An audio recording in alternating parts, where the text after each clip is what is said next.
Hello, this is a lockdown vlog from my house. It's the third one I've done of these, and it's only going to be a short one, just talking a bit about some of the media that I've been consuming since the lockdown. We're on bank holiday weekend at the moment, not that that seems to make any difference, as I saw on a meme on Facebook. What day is it today? There are no days anymore, it's just day.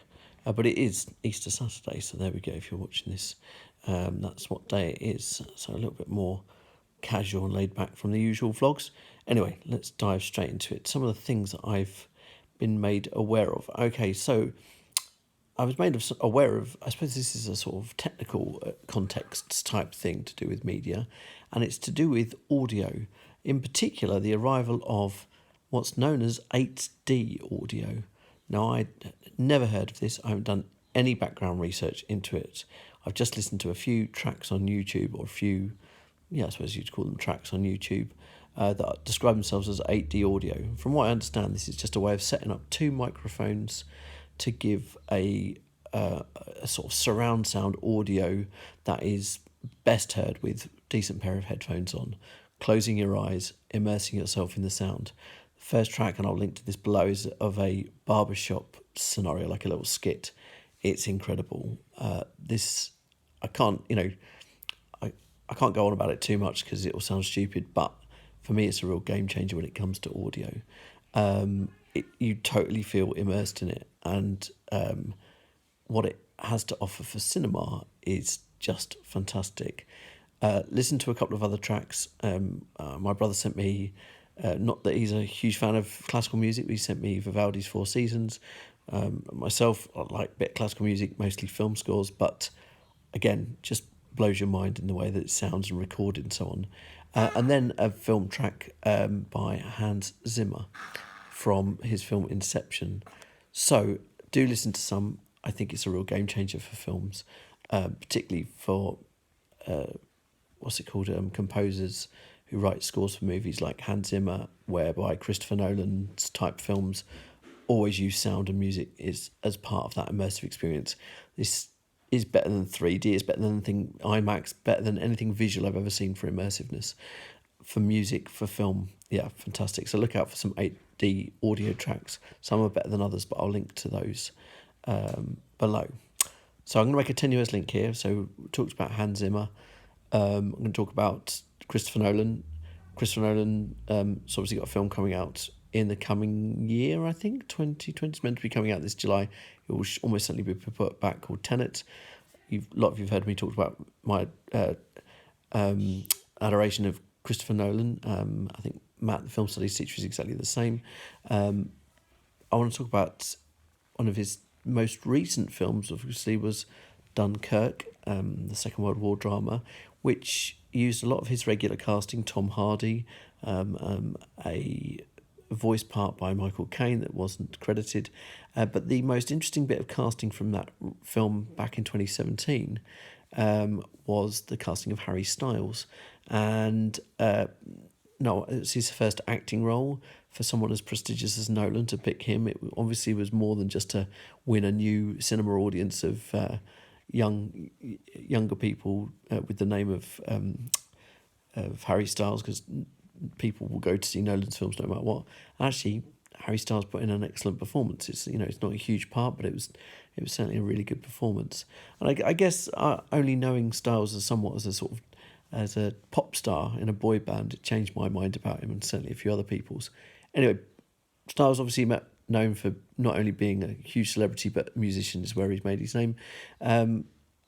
Just noodling through YouTube, as you do on unproductive days, and I found a cover of Harry Styles and his band doing a cover of the Peter Gabriel 1980s classic Sledgehammer. And I have to say, I was really surprised. I mean, I'm no Harry Styles fan particularly, I'm not even particularly a Peter Gabriel fan.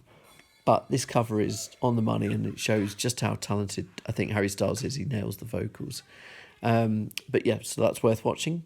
My YouTube feed, obviously, having watched the cover of Sledgehammer by Peter Gabriel threw up a load of other recommendations of covers of 80s songs, and one of which was a band called Weezer, who I grew up listening to in the 90s.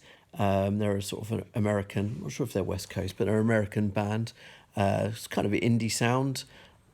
Yeah, pretty good. You know, never a favourite, but decent records.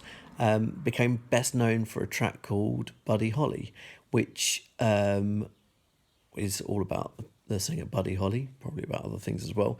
But the video for this song was particularly noteworthy as it used a lot of the sets and in fact incorporated clips from a 1970s sitcom called Happy Days, which introduced the world to the character of the Fonz and the actor Ron Howard, who's now a famous director, and was, you know, a very, very iconic and popular sitcom set in the 1950s, even though it was made in the 1970s.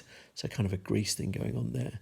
Anyway, that was Buddy Holly using these kind of clips from the sitcom was Weezer's big hit in the 90s.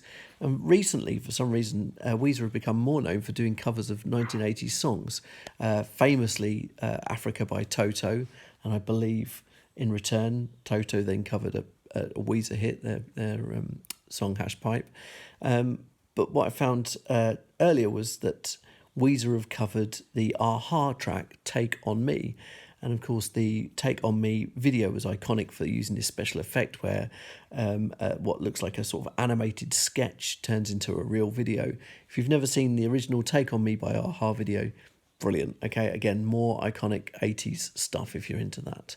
But this is Weezer covering Aha's Take On Me, and the video is a video of a young band covering it with the actor Finn Wolfhard, who is, I believe, I've not seen it, an actor in Stranger Things.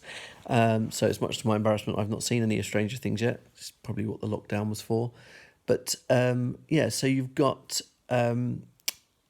this video recreating an 80s song using a lot of the kind of iconography from the Take On Me original video with this actor who's famous for being in Stranger Things set in the 80s. And this, for me, is proof as why media studies is such a tricky subject to study and to teach in the 21st century, particularly the more we move into it. Okay, we've all looked at Baudrillard and copies, simulation, simulacra, other aspects of postmodernism such as pastiche and parody, self-referentiality. Yeah, it's almost impossible to get the different layers of references, let alone meaning. There's a great YouTube comment underneath this Weezer video which sums it up. I wouldn't be able to remember it offhand, but it basically along the lines of, so this is a video which is based on a 1980s video starring someone who's set in another show based in the 1980s, recorded by a band whose most famous track was from the 90s, had a video that was based on a sitcom from the 70s set in the 50s. It just bakes your noodle. So there you go, that's me joining the dots between the things I've been watching over the past few days, I suppose. My media thoughts, albeit a little bit less structured or themed than usual. As I said, it's Easter Saturday, but it's not the only reason why I'm in such a kind of maybe casual, laid-back position as we are. This has all permanently been my home for the past few days, I would say, mainly because of this one. This is Nora. She arrived on Monday, and she's just opening her eyes, and has been the main reason why all things media have maybe been put on hold just for a little while.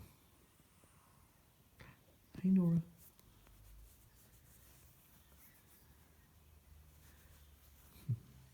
Probably best to leave her sleeping.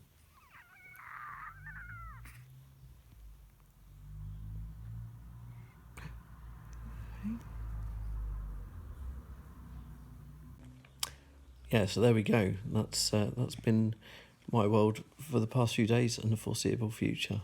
But I will try and be back with some more media vlogs and thoughts and things, and maybe I'll even get started on Stranger Things. You never know. Anyway, I hope you're all well, staying safe, enjoying the weather as much as you can do. And yeah, hopefully we'll see you soon. Take care. Bye bye.